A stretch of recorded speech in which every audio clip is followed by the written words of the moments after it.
Selamat datang di mata kuliah rangkaian listrik dengan saya, Bulia. Kali ini kita akan bahas tentang contoh soal untuk daya serap dan daya kirim.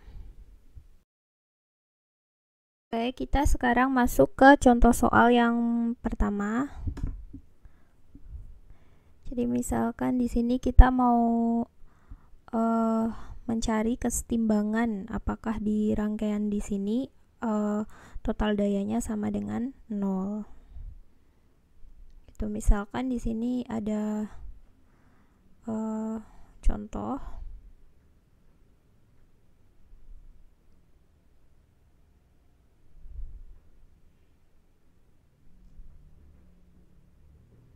ada sumber tegangan bebas di sini terhubung dengan resistor, kemudian terhubung lagi oleh sumber arus di sini. Nah, misalkan di sini ininya ada arus 6 ampere, di sini positif negatif 8 volt. Kemudian di sini misal positif negatif, asumsikan di sini 12 volt. Di sini misalkan untuk sumber bebasnya 20 volt, sedangkan arusnya menuju ke arah atas dari sumber tegangan yang positif itu sebesar 5 ampere. Sedangkan yang di sini nilainya 0,2 I gitu. Jadi bergantung sama arus ya gitu. Nah, kita mau menentukan kesetimbangan dayanya berapa. Nah, yang pertama kita lakukan di sini berarti kita analisis untuk setiap komponen ini. Misalkan kita hitung satu-satu dayanya. Misal di sini ada P1, ini P2. Kemudian di sini ada P3, sini P4. Nah, misalkan untuk P1 untuk sumber tegangan bebas di sini jelas voltage-nya 20 volt di situ. Nah, current-nya gimana? Itu keluar dari yang kutub positif menuju ke negatif. Berarti current-nya negatif 5 ampere.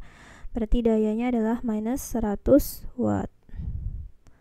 Gitu. Kemudian yang P2 untuk yang resistor di situ voltage-nya berapa? 12 volt, positif negatif.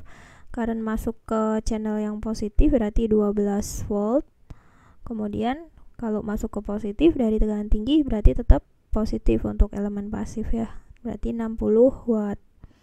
Kemudian P3 di sini positif negatif untuk resistor 8 volt, tetap currentnya dari positif menuju negatif berarti 6 ampere positif. Berarti dayanya totalnya 8 kali 6 48 watt. Terus selanjutnya ke yang sumber arus di sini P4.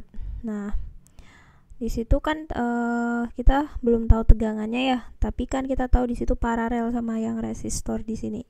Nah, berarti tegangannya sama di situ karena rangkaiannya paralel. Berarti untuk yang P4 di situ pakai voltage-nya 8 volt, current-nya.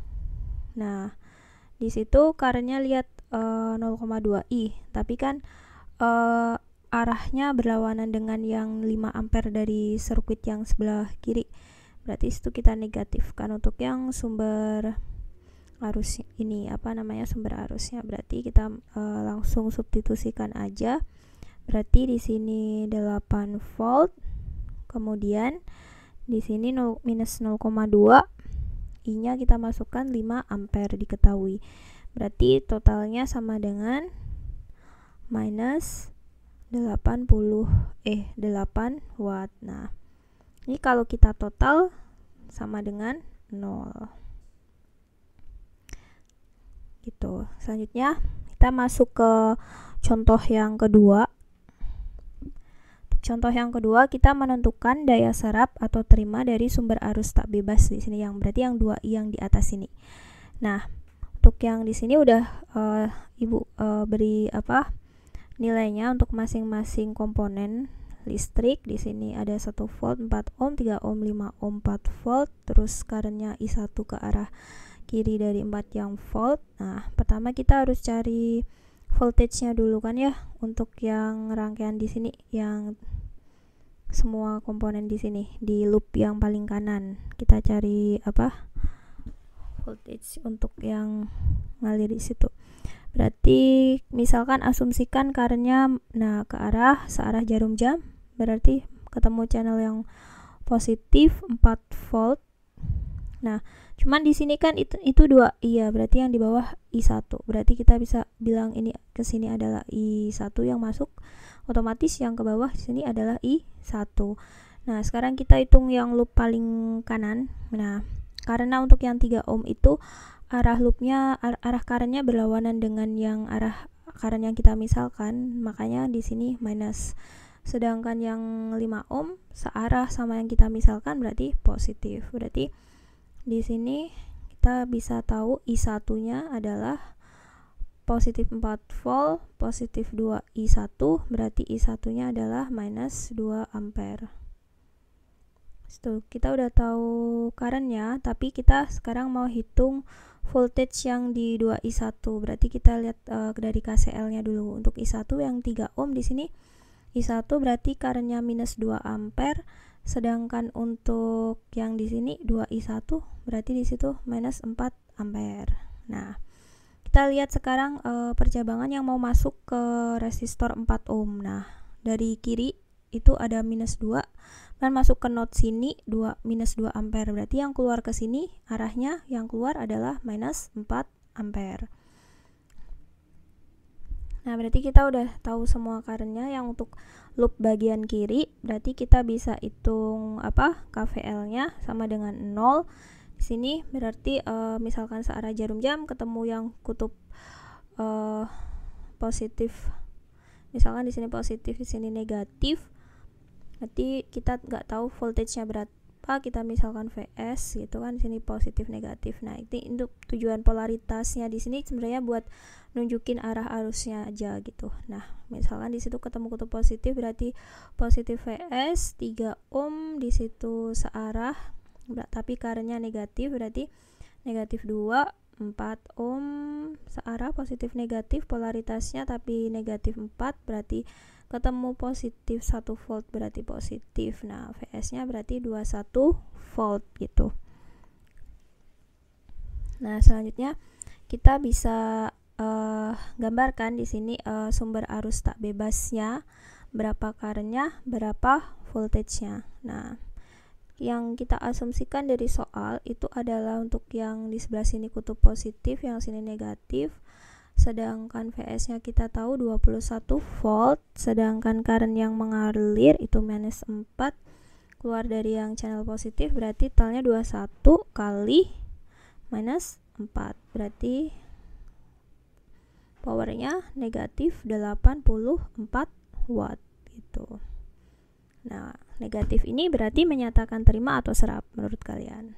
Nah, selanjutnya kita masuk ke contoh soal yang ketiga. Di sini ada kita sama cari kesetimbangan daya apa terpenuhi apa tidak pada rangkaian berikut. Berarti cara ceknya adalah total daya serap dan daya terimanya.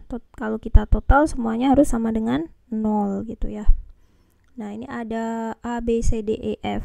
Nah, ada banyak komponen. Ada 6 komponen listrik, udah diketahui beberapa.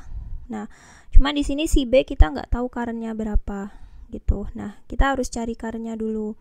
Misalkan dari loop yang paling kanan di sini ada node di situ, tapi kita udah tahu untuk node situ ada current masuk dari arah kanan, yaitu dari yang kabel C itu 1 ampere ya, masuk ke node. Kemudian ada yang current keluar dari node itu 4 ampere. Nah, berarti yang dari kabel A otomatis kalau masuk 1 ampere keluar 4 ampere, kalau dari KCL berarti akan ada masukan 3 ampere. Berarti ada arah arus ke kanan sebesar 3 ampere. Nah, dari situ kita hitung KCL-nya dari buat yang komponen B. Berarti di situ kita tahu ada yang keluar 3 ampere, kemudian yang ke bawah I kita cari, sedangkan yang di sini masuk dari A, komponen A itu 2 ampere. Berarti I-nya berapa? Yang masuk 2 ampere, yang keluar 3 ampere.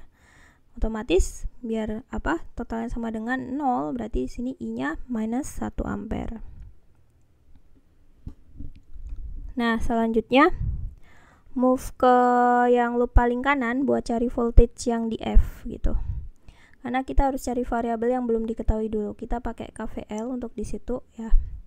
Misal kita untuk yang pertama yang voltage di sini ada yang C 12 volt positif ya, karena ketemu kutub positif di situ. Nah, ini yang E itu kan ketemu kutub negatif, sedangkan current-nya juga negatif. Berarti karena berlawanan dengan arah arus yang kita misalkan, berarti di sini voltage-nya negatif, ya kan? Dan negatif 5 volt gitu. Negatif yang awal itu karena arah arusnya tidak sama dengan yang kita misalkan. Kita misalkan ke kanan tapi dia ke kiri. Nah, kalau yang F ini, F kan sama arahnya tapi ketemu channel yang kutub negatif, berarti negatif. Yang di sini yang D ketemu negatif, berarti negatif. Voltage-nya 13 volt gitu. Nah, sekarang kita cari power untuk tiap komponennya. Power untuk tiap komponen A, B, C, D, E. Nah, kalau misalkan Ibu gambar di sini untuk komponen A, B, C, D, E, F itu ada 6 komponen. Itu kita gambar aja langsung satu-satu biar terlihat arah arus current-nya sama voltage-nya berapa untuk setiap elemen.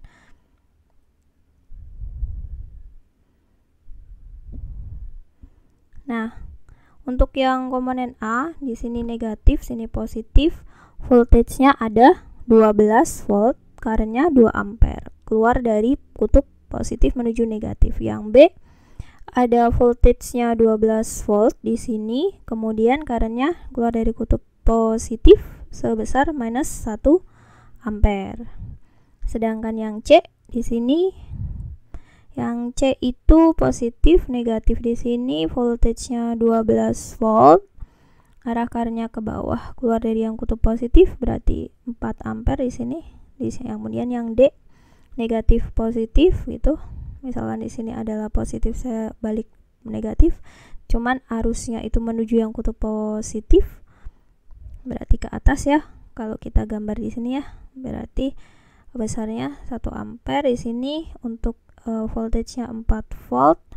Kemudian yang E itu positif negatif di sini, current-nya dari yang positif negatif 1 ampere ya kan. Voltage-nya di sini negatif 1 ampere, voltage-nya ada sebesar negatif 5 volt. Nah, kemudian untuk yang elemen terakhir di sini ada positif negatif, voltage-nya tadi 13 volt, sudah kita hitung 13 volt. Kemudian current-nya keluar dari yang kutub negatif ke atas, berarti 1 ampere. Nah, untuk cari dayanya sebenarnya tinggal dikalikan aja I kali V. Nah, coba kalian coba buat tabelnya untuk setiap komponen, hitung untuk komponen A, B, C, D, E, F.